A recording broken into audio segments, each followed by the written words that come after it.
Waheguru Ji Ka Khalsa, Waheguru Ji Ki Fateh. My name is Gursant Singh. As many may know, I was with the Yogi Bhajan Tantric Kundalini Yoga cult for 30 years. Now, while I was in the cult, I was very familiar and associated with this Harijiwan Khalsa. And in fact, I probably would have considered him one of my best friends there in 3HL. Now, recently I've seen some very disturbing and alarming posts on social media which indicate that Harijiwan has essentially set himself up as a cult guru. This is very disturbing to me because I know Harijiwan's history. And I think Harijiwan has a real hidden agenda here to go after his students' money and to develop his own personal power in the yoga community. Now, some of you may be familiar with the fact that Harijiwan was arrested on various fraud charges, other criminal charges like money laundering. This was in the year 2000. In fact, Harijiwan was known as the Toner Bandit. There was an article written in the Colorado newspaper which described him as the Toner Bandit. He was essentially sending out invoices with no product. And I think that Harijiwan has not reformed. I think that Harijiwan has just repackaged his scams, and now he is selling worthless, metaphysical, New Age garbage to his hapless followers.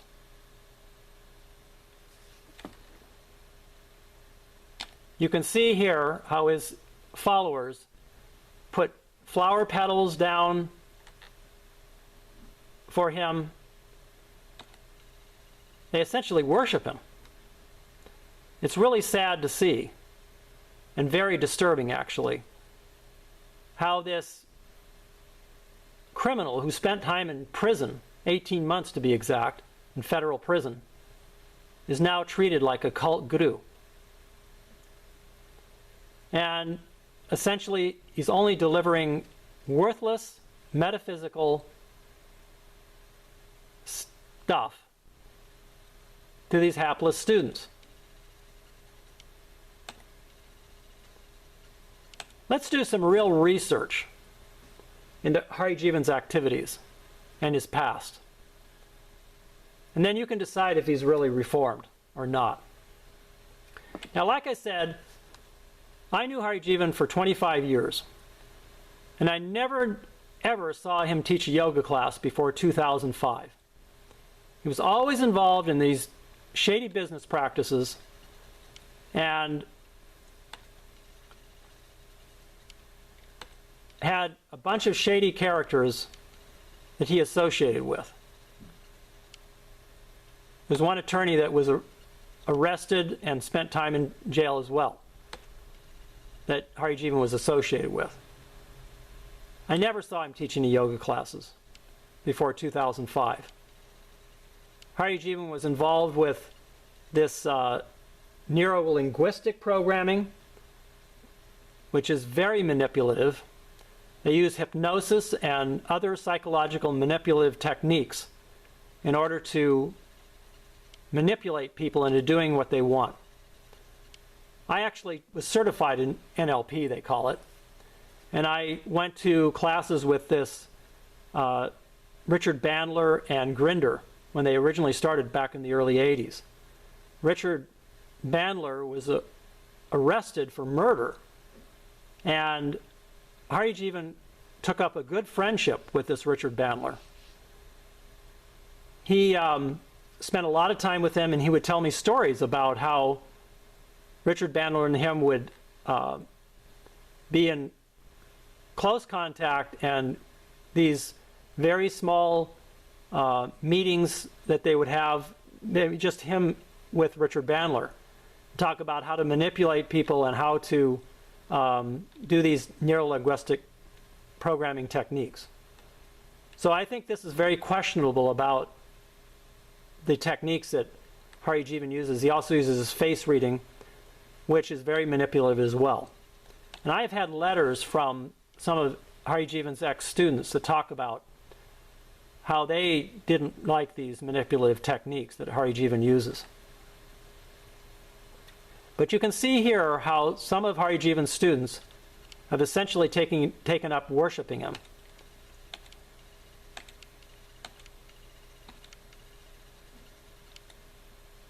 Even in fact, today is Harijivan's birthday. And they're no doubt preparing all of these garlands and flowers for his presence there. Now, this was very disturbing when I saw this post by a Guru Jas, who evidently is one of Harijivan's close students. And you can see Harijivan pictured with her quite often now. She says here, I met my teacher, Harijivan, 10 years ago this month. He is the reason anything/everything happens in my life. Well, if that's not an indication of a cult, I don't know what is. This is not healthy. And is clearly delusional thinking. Harijivan is not what he appears to be. He may be doing some good, but there's a lot of hidden agendas in Harijivan's teachings, as far as I'm concerned. These are some more of these metaphysical nonsense. She says here, this is the first lunar month on the Tibetan calendar, the month of the teacher's miracles. So you can see this is the kind of metaphysical nonsense that Harijivan is projecting. Now I encourage anybody who wants to know more about Harijivan to really investigate these counts, these indictments and counts against Harijivan. I put a link to all of these documents that I acquired from the Colorado court, and you can read up on all of these frauds and all of these different things. It was a very elaborate scheme. It went on for many years, and it wasn't just in Colorado. There was a lot of stuff going on in California as well. That Harijivan had these phone rooms set up, these boiler rooms as they called them. And as I said, Harijivan was eventually known as the toner bandit. And now he's the yoga bandit. He set up an elaborate corporate structure where he was at the top, but he designed this thing so that he could not be located. And he set up attorneys, he set up straw people, all kinds of people so that he would be in the background and wouldn't be known, and laundered money so that he could get the eventual profits from it. What I want to make clear here is that it wasn't some simple, one afternoon he thought he would send out some invoices and get some money. This went on for 20 years or so, and was very involved. And if any of you would like to know more about this, please write me. Please call me. I will do my best to give you my first-hand accounts about what Harijivan is like. It's really sad for me to see how Harijivan is bilking these innocent yoga students. Now here's this article about one of the attorneys that Harijivan was involved in. He was eventually, this attorney, this Lawrence Miller, was eventually arrested on some fraud charges of his own. So you can see here that Harijivan was involved with a lot of shady characters. And here's Harijivan dishing out more of this metaphysical nonsense. Pyramids and all these magical powers, telling people that it'll heal them or that it will make them feel better. It's all in your mind. If you want to feel better, you're going to feel better. But Harijivan, in my opinion, is not really delivering anything that is worthwhile. So he goes off and he gallivants around and he does his own thing here. Harijivan is supposed to be a Sikh, but he does his own weddings. He's shown here doing his own weddings with him as a priest, and no city Guru Granth Sahib there. This is completely against the Sikh code of conduct for Harijivan to be doing these kind of weddings as his own priest, essentially, is what he's doing. Now, I want to point out here how Yogi Bhajan even went against Harijivan. In the year 2000, when Harijivan was arrested, he was living in West Los Angeles, and his wife, now ex-wife, Tej Kaur, you can see her down there at this wedding in the right-hand corner there. She was doing all the transcripts of Yogi Bhajan's tapes. And Yogi Bhajan had all of the tapes removed from Harijivan's house because he didn't trust Harijivan. And you can ask Tej Kaur, you can ask Harijivan. This was a fact. They were all removed when Harijivan was not at home. They took, the 3HO people took the tapes, took them all away. They didn't want to have Harijivan to have anything to do with them because they knew how manipulative Harijivan was and still is. So that's one fact. The next fact is that when Harijivan was arrested, he was removed from the Khalsa Council. Guru Amarkar was the General Secretary there, the Khalsa Council. She had him removed from the Khalsa Council, this Harijivan. He was never reseated on the Khalsa Council. So 3HO and Yogi Bhajan definitely knew what Harijivan was up to. Those are facts. You can ask the 3HO people about Harijivan. I think it would be a good idea for you to investigate that. Now here are some of Harijivan's students who are preparing for his birthday today. They're covering up these Gurmukhi, Gurbani lines there on the wall with these Buddhist prayer flags. They combine all kinds of other religions, all other kind of practices, and they say they're Sikhs. They use Sikh names like Singh, Kaur, and Khalsa. Yet they do all these different practices. I believe that Harijivan's getting him into all this because he doesn't want any discipline with his followers. He wants to manipulate them into his cult and get them interested in him personally and not get them involved in traditional Sikh teachings. Because in traditional Sikh teachings, we have a discipline. We have a code of conduct. And Harijivan just flaunts that and uses these students to get the power and the money that he wants. Here's one of his students' prayer altars here, and you can see here this picture image of Guru Nanak Dev Ji down there in the right-hand corner, which is the first Sikh Guru. And it's very small, and then yet there's a picture of Yogi Bhajan, Amma, Tej Kaur, ex-wife of Harijivan there, which are much larger.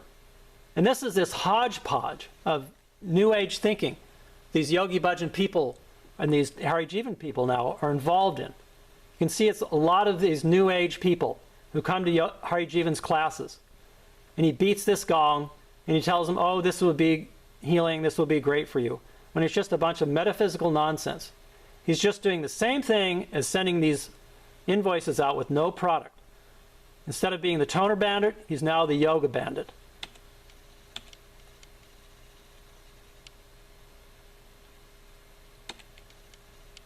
He gets his students to get donations for him. You can see here. Now, I'll also point out the last time I talked to Harijivan was in 2009. We talked about a lot of things that had happened in the past. And he clearly didn't want to talk about it. And he didn't want to talk about why he was getting into these metaphysical sales. He told me, he said, I'm in the yoga business now, and then hung up on me. So that was the last time I talked to him. And clearly what I take from that is his emotional outburst and saying, I'm in the yoga business now, meaning that he wanted just to make money from the yoga. And he tried all kinds of things when he got out of prison. He tried doing market trading, tried to do that, and he was a failure at that. And so he got finally into this yoga business. And you can see here how his students treat him like a guru.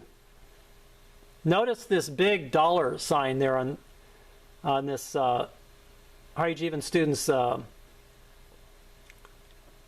around her neck there. You can see that big gold dollar sign. She's got a Tantric necklace on that's sold by this other Harijivan. They make money off of that too. So they're just preying off of these innocent yoga students. They treat Yogi Bhajan, or they treat Harijivan. He really is, a little slip of the tongue there, he really is kind of like Yogi Bhajan now. He tries to put himself up there like Yogi Bhajan. And I'll point out too that about, I'd say 90% of his students appear to be women. From the social media posts I've seen, you can see here that most of his students are women. And I can't judge what he does with these women, but it's clear that he has a lot of women students. Some of the posts indicate that he might be in a romantic relationship with some of them. I don't really know. But it doesn't seem like a healthy situation when you really look at Harijivan's past and this cult that's developing around his personality. Now, I will point out too again about how he takes his students to all kinds of other religious functions, especially Buddhism. It seems like he's taken them to Dharamshala, to there where the Dalai Lama is, and all these Buddhist statues. To me, again, what this indicates is that he wants to get his students into activities and practices that have no discipline. Buddhism is very loosey-goosey. And from what I've heard and seen, it's very loose on the idea of having sex with anybody. There's no morality attached to having sex, from what I've heard about Buddhism. So this may be one reason why Harijivan is getting his students into this Buddhist activity. I don't know for sure, but it's just speculation on that. Anyway, you can see here his students worshiping these Buddhist idols. And again, Harijivan with the women students. Now, I want to point out, Tej Kaur is there on the left. That's Harijivan's ex-wife. And she's got the glasses there. She's there on the left. And I'll put the cursor there. Harijivan does all these classes with her, and it's a very weird situation. I'm not sure why Tej Kaur goes along with Harijivan after she divorced him back in 2000 when he went to prison. But Harijivan remarried this Erin, but I haven't seen her in any picture since 2012. But Tej Kaur continues to teach classes with Harijivan, and I think maybe it's because Tej Kaur wants to kind of hold on to Harijivan's coattails. That's just speculation. But Harijivan kind of carries on with all of these other women, and you can see here all these pictures. He's with women in every picture, looking at them, and well, I'll let you decide.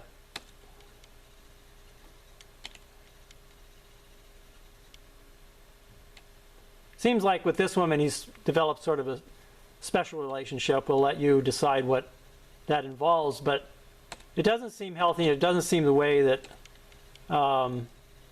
a so-called spiritual teacher should carry on. Anyway, I hope that you investigate Harijivan some more and get a copy of my book. I'll send you a free copy. Not trying to sell my book here, but it does have a lot of good information about the Yogi Bhajan cult, and I talk specifically about my relationship and association with this Harijivan. So, like I said, thank you for your time, and I hope you investigate Harijivan some more and decide for yourself what he's up to. Waheguru Ji Ka Khalsa, Waheguru Ji Ki Fateh.